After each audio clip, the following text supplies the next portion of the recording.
Sou a professora Cleane e vou lecionar a disciplina de História para o 7º ano do Colégio Emaús.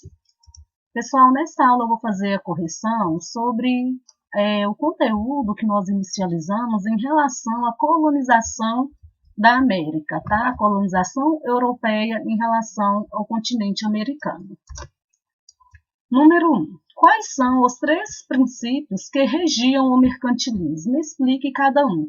Nós vimos que quando se formaram os estados absolutistas europeus, foi no período também em que houve as grandes navegações. E houve uma forma de intervenção do Estado na economia. Essa intervenção, esse intervencionismo, essas medidas adotadas ficaram conhecidas como mercantilismo. O mercantilismo ele foi regido por 3 princípios, por 3 práticas, que é a balança comercial favorável. O que quer dizer isso? Este Estado europeu ele procurava vender mais do que comprar, ou seja, manter o saldo dessa balança favorável, manter o superávit, né? Exportar mais que importar. O protecionismo é a proteção do mercado interno, né? O próprio nome diz, os produtos importados eles eram taxados, né, com altas tarifas e altas taxas para valorizar o produto nacional, para que esses produtos importados se tornassem mais caros dentro do território. E o metalismo. O metalismo é o acúmulo de metais preciosos, é o acúmulo de riqueza. É uma forma de afirmação do poder deste Estado absoluto. Número 2. O que foi o mercantilismo? Prática econômica adotada por governantes europeus, onde predominava o intervencionismo do Estado. O Estado definia as leis econômicas, o Estado ele definia a moeda, né? Com alianças com nobres, com comerciantes, não é verdade? E essa prática mercantilista ela foi fundamental para o enriquecimento da burguesia. 3. De que maneira aconteceu a política mercantilista na Espanha, na França e na Inglaterra? Na Espanha, essa política mercantilista, ela predominante foi o acúmulo de metais, metais preciosos que eram extraídos nas colônias espanholas aqui na América. Na França, predominou o colbertismo. O que quer dizer isso? É o aumento da produção manufatureira, consequentemente, o aumento do consumo interno dessa produção e também o aumento na venda dessa produção, na exportação destes produtos.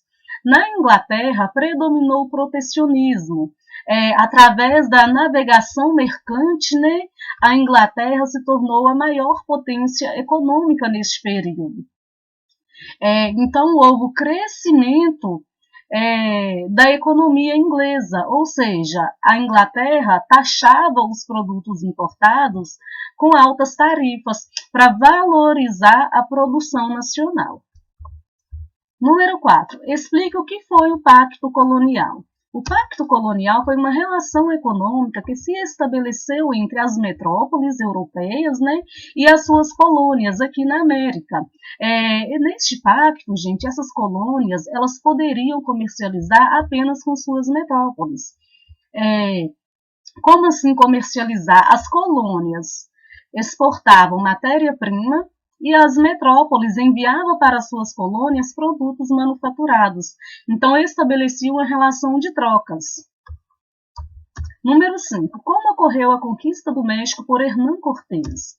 Hernán Cortés ele vai se aproveitar da receptividade, né, do imperador Montezuma II e se aliou a tribos inimigas dos astecas. O Hernán Cortés ele vai capturar então o imperador Montezuma, vai matá-lo, né?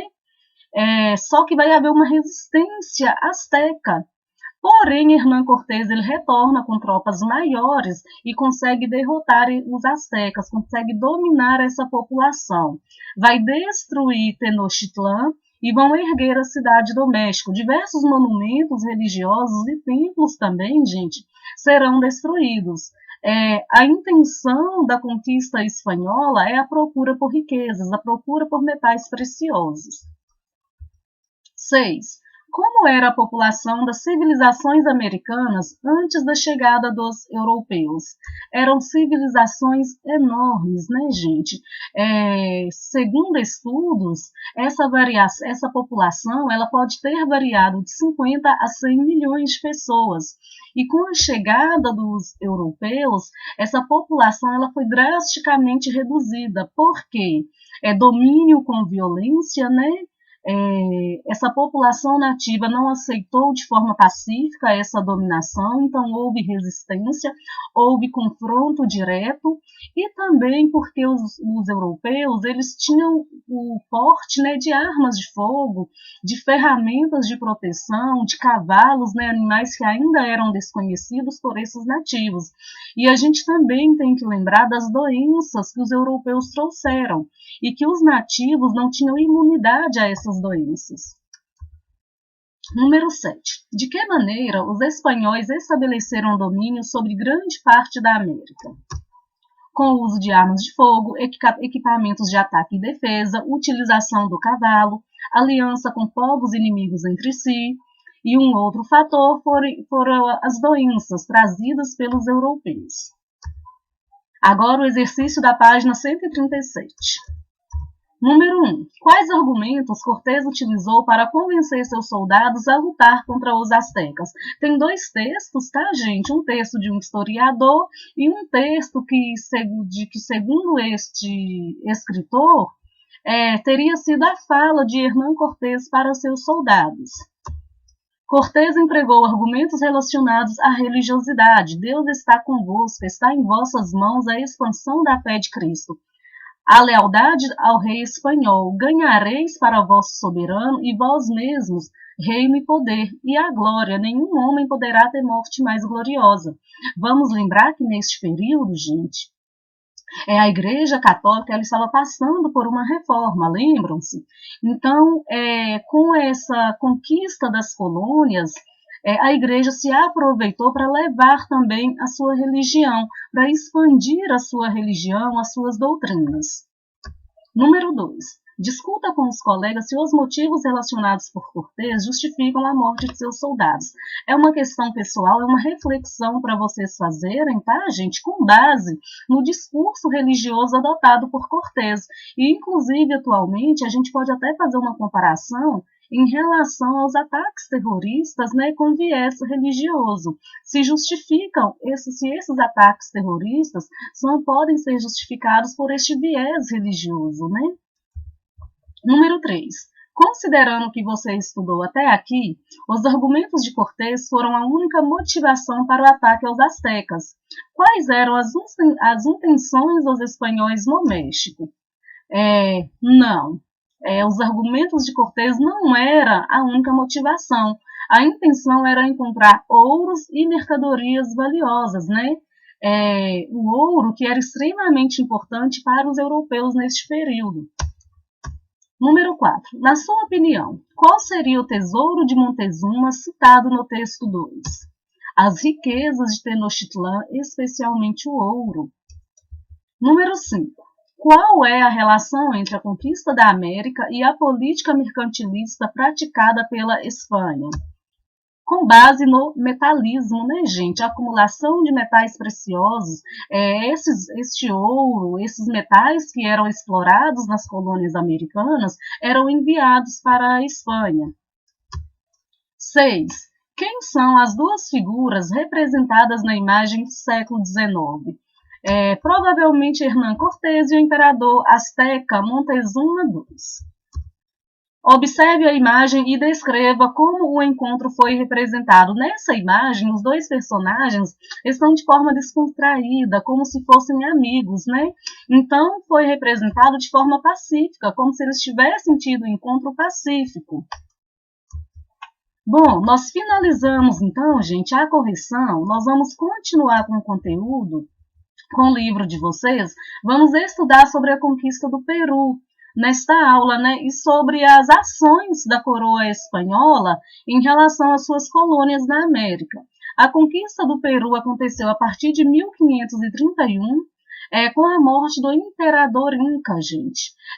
Vamos lembrar que os Incas, eles desenvolveram cidades extremamente urbanizadas, como Cusco, né, como Machu Picchu, porém Cusco foi dominada pelos espanhóis. Cusco estava localizada em uma região mais montanhosa e os espanhóis eles fundaram a cidade de Lima, né, já no litoral.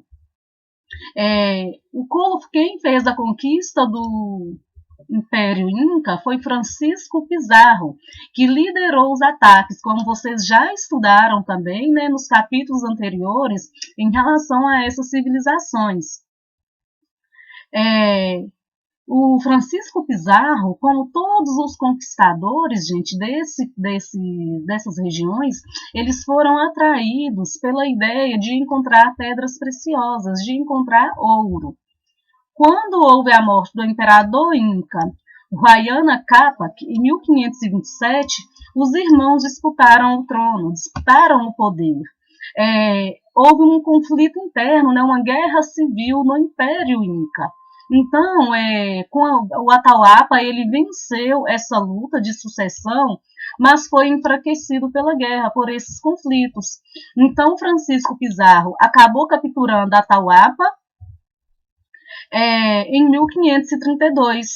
E o imperador Atahualpa, ele foi executado em 1533, mesmo após ele ter pago uma enorme quantia de ouro pelos nativos, né? Então, assim, Francisco Pizarro, os conquistadores espanhóis, eles dominaram a região e dominaram também os povos, né? Nessa imagem aqui, gente, tem um desenho que consta da obra de Guamán Poma de Ayala, do século XVI. Nós vemos os personagens da conquista. Observem que os personagens da conquista, eles são representados por animais. Tem o corregedor, que é o magistrado, né? Tem uma função semelhante ao juiz. O encomendeiro era aquele colonizador espanhol que tinha autorização da coroa, pessoal, para fazer a escravização da mão de obra indígena. O cacique principal, que era o rato, os espanhóis donos de vendas tigre, o padre, que é a raposa, e o notário, que é o gato, né? O notário é aquela pessoa responsável pela escrita de documentos. O único personagem humano é o nativo americano, que está sendo representado aqui no centro. Quando a gente faz a leitura dessa imagem, a gente também pode fazer uma leitura da seguinte maneira, sobre a forma violenta como aconteceu a dominação dessa região, a dominação dessa civilização. Nessa imagem aqui também tem mostrando como que aconteceu a captura Inca, né, do Peru. É uma obra que representa a captura do imperador. Neste infográfico, gente, está trazendo para a gente os confrontos e resistências na América, especificamente em relação às civilizações Azteca e Inca. O que esse infográfico quer nos mostrar? Que essas conquistas, elas não foram pacíficas, que houve resistência por parte dos nativos. Os nativos simplesmente não entregaram de bandeja as suas propriedades, né, a sua civilização. E essa resistência, nós vamos perceber que não foi uma resistência apenas de confronto direto, foi uma resistência também em relação à sua cultura, em relação à sua forma de vida. Em relação aos astecas, o ponto central para a conquista foi o sistema de alianças, né, que o Cortés fez com povos inimigos dos astecas. Com o apoio desses rivais, o Cortés conseguiu vencer os imperadores, né, e dominar todo o território. Nessa imagem aqui é a representação do massacre dos astecas pelos espanhóis no Templo Maior. Agora, essa imagem aqui, pessoal, é o desfile de comemoração do Dia dos Mortos na Cidade do México. Essa celebração demonstra a permanência da memória cultural dos astecas em sincretismo com a religião católica. Sincretismo, gente, é quando duas religiões ou mais, elas se misturam, dando origem a uma outra religião. É quando a mistura, né, uma religião vai absorvendo características de outra região. A invasão de Cortés, gente, ela foi representada pelos indígenas nos códices. Esses códices eram espécies de livros que os indígenas faziam a representação de sua cultura, de sua forma de vida, por meio de pictografias. Grande parte desses códices, inclusive, já foram destruídos, né? Não existem em sua totalidade. Esses códices também, eles podem ser entendidos como forma de resistência, de fazer permanecer, né, de dar continuidade à cultura. Passada a fase inicial da dominação em meados do século XVI, os missionários europeus tentaram converter os astecas ao catolicismo. Muitos mencionaram em cartas e outros documentos que esses escondiam as imagens sagradas de seus deuses através de móveis, embaixo de roupas, ou seja, a religião católica também nos domínios espanhóis, ela foi imposta pelos conquistadores. Os incas.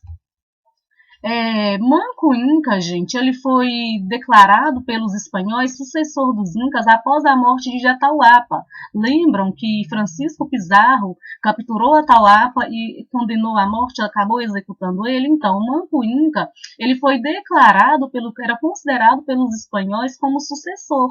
Manco Inca, gente, então, como forma de resistência, ele tentou se organizar e retomar a cidade de Cusco.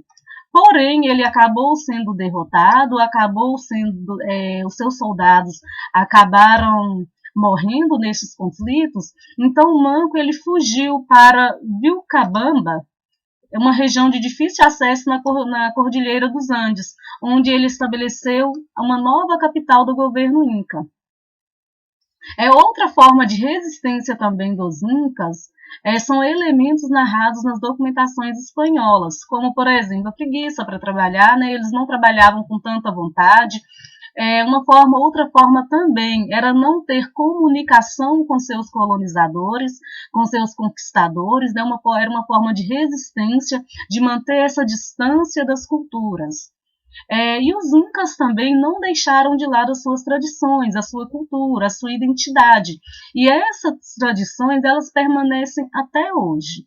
Nessa imagem aqui, nós temos a ilustração contida na obra primeira, Nova Crônica e Bom Governo. Provavelmente aqui está representando o rei Manco Inca no seu trono. Essa imagem aqui é uma performance representando cerimônia indígena que marca o solstício de inverno, né, o início do inverno, e a celebração de Inti. Lembra? Inti é o deus sol, né? Como que foi a administração espanhola nessas colônias? O negócio estava próspero, né? Os espanhóis estavam se enriquecendo muito em função da extração dessas riquezas encontradas nas colônias. Então, para melhor administrar esses negócios, o governo espanhol, gente, criou algumas leis e criou alguns órgãos. A Casa de Contratação foi um desses órgãos. Ela era responsável pela organização e fiscalização do comércio entre a metrópole e suas colônias.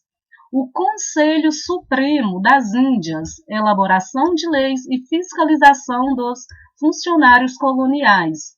E tinha também sistema de portos únicos. Esse sistema de portos únicos, gente, eram os portos que podiam efetuar as transações da metrópole com as suas colônias.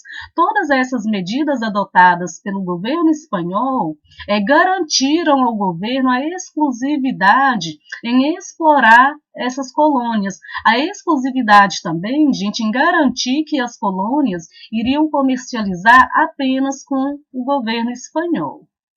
Para garantir também o acúmulo de lucros e de riquezas, né? Nessa imagem aqui tem o edifício onde funcionava a Casa de Contratação em Sevilha, na Espanha. Hoje abriga o Arquivo Geral das Índias. A distância, gente, entre o governo da Espanha, a Espanha, né, e as novas colônias na América era, é muito grande e se tornava ainda muito grande naquele período, em que o deslocamento demorava meses, né, para sair da Espanha e chegar em suas colônias. Então, para melhor gerenciar e para melhor administrar essas colônias, o governo espanhol dividiu suas novas possessões em vice-reinados. Cada vice-reinado tinha um vice-rei que representava o monarca espanhol. E esse vice-rei, ele era fiscalizado pelo poder central. Localmente, nesses vice-reinados foram criados os cabildos, que eram uma espécie de câmara municipal, né, onde tinha toda a administração. Participavam desses cabildos os chapetones, funcionários e colonos nascidos na Espanha, e os crioulos, que eram os hispânicos nascidos na América. Os chapetones era a classe mais rica, era a classe mais poderosa e que ocupava os cargos de mais poder dessa administração, de maior poder nessa administração. Neste mapa aqui está apresentando para a gente quais são os vice-reinados e os principais portos.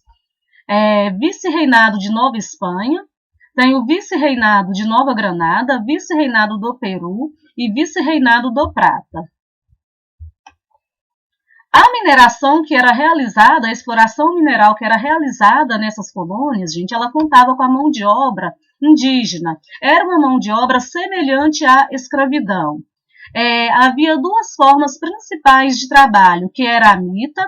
A mita consistia no trabalho forçado dos indígenas e eles recebiam um pagamento mínimo, trabalhavam cargas horárias exaustivas e recebiam o mínimo por este trabalho.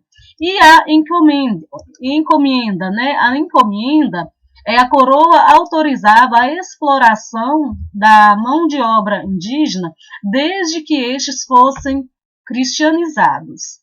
E isso tanto nas minas quanto na agricultura. Essas duas práticas, elas contribuíram, gente, para dizimar essa população e para modificar a sua cultura. Nas áreas que eram menos povoadas, como aqui no vice-reinado de Nova Granada, houve o uso da mão de obra escrava africana. Esses africanos, esses escravizados que trabalhavam nessas minas, eles viviam em condições péssimas, né, em condições de trabalho desumanas. Eles precisavam abrir espaços, cavar as minas, e eram locais muito insalubres, que corriam risco de desmoronamento, eram locais abafados, né, que dificultava até a respiração.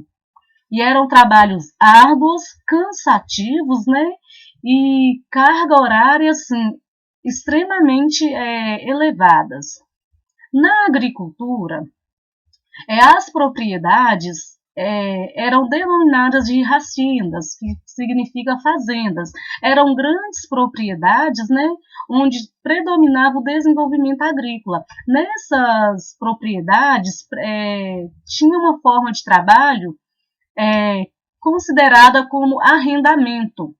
O que é o arrendamento? Os mestiços, gente, os indígenas que eram desligados de suas comunidades, eles alugavam, né, essas terras que pertenciam a outra pessoa para produzir nessas terras. Outros habitantes, em troca do trabalho, eles recebiam um pequeno lote de terra. Geralmente esses trabalhos eram extremamente cansativos e essas pessoas, esses trabalhadores, gente, eles recebiam pagamentos ínfimos, né? Ou às vezes não recebiam nenhum pagamento. E eles também contraíam de várias dívidas para sua sobrevivência que jamais conseguiriam pagar. Esses trabalhadores, eles contraíam essas dívidas, inclusive nos armazéns que pertenciam aos empregadores, esses armazéns nas próprias haciendas, nas próprias fazendas. Bom, finalizamos por aqui, gente, a conquista espanhola. Para a aula não ficar mais extensa, tem algumas atividades para vocês fazerem. Na próxima aula, nós vamos estudar sobre a conquista portuguesa. Copiem as perguntas no caderno, tá bem?